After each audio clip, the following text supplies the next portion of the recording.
Commons Speaker John Bercow has defended voicing his opposition to Donald Trump addressing Parliament. His comments, including accusing the US President of racism and sexism, had been made honestly and honourably and were within his remit, he told MPs. Several Conservatives have criticised the Speaker, one saying his career could be in jeopardy and another that he had damaged the national interest. Downing Street called his comments a matter for Parliament. The US President has accepted an invitation from the Queen for a state visit to the UK, which can include an address to both Houses of Parliament, later this year. However, responding to a point of order in the Commons on Monday, Mr. Bercow said he was opposed to Mr. Trump speaking to MPs and peers, as some other international leaders have done. He said it was not an automatic right, but an earned honour, to applause from Labour and SNP MPs. Questioned in the Commons on Tuesday about his remarks, he replied, "The House has always understood that the chair has a role in these matters." He added, "I was honestly and honourably seeking to discharge my responsibilities to the House." Mr. Bercow said it was time to move on to other matters. Conservative MP Sir Gerald Howard said there had been a rather subdued aspect among his party's MPs when Mr. Bercow had spoken.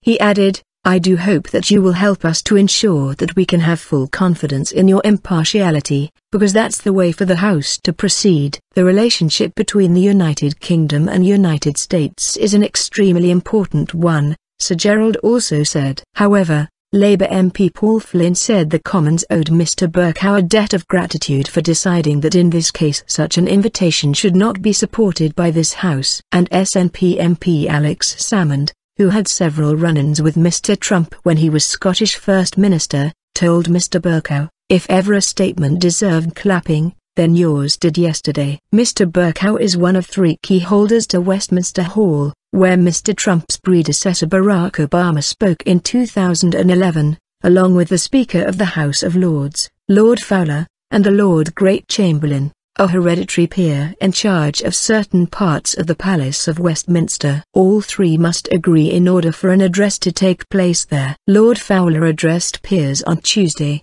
saying Mr. Bercow had not informed him ahead of voicing his opinion on Mr. Trump, adding that Mr. Bercow had told him he was genuinely sorry for this.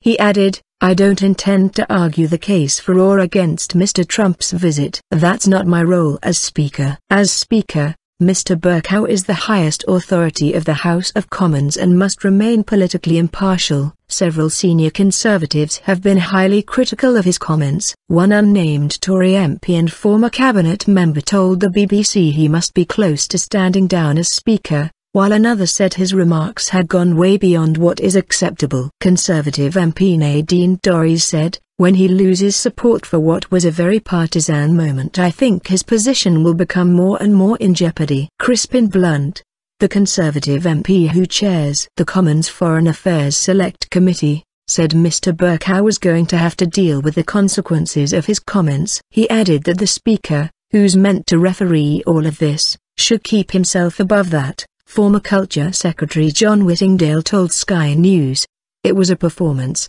It was John Bercow playing to the gallery and I think it was damaging to the national interest. I think it is regrettable that he did it." Fellow Conservative Nadam Zahawi, who has been critical of Mr. Trump's travel ban on nationals from 7 mainly Muslim countries, said the Speaker prided himself on his neutrality and to become the story was a bad place to be. He said Mr. Bercow had opened himself up to accusations of hypocrisy after allowing other controversial leaders, like the Chinese president, to speak, and urged him to explain his thinking to MPs. Meanwhile, Joe Wilson, a congressman for Mr. Trump's Republican Party, told the BBC's Newsnight program Mr. Bercow's interjection had been very disappointing. "If ever in recent years there's been a more pro-British president of the United States, it's Donald Trump," he said. Former UKIP leader Nigel Farage said Mr. Bercow had abused his position and that to have expressed his opinions in the way he did devalues this great office. But Labour leader Jeremy Corbyn, who has called for the state visit to be postponed, welcomed the intervention, while Liberal Democrat leader Tim Farron said Mr. Trump was not welcome. A petition to withdraw the invitation to the US president, and another one backing the visit, will be debated by MPs later this month. No date for Mr. Trump's visit has been announced.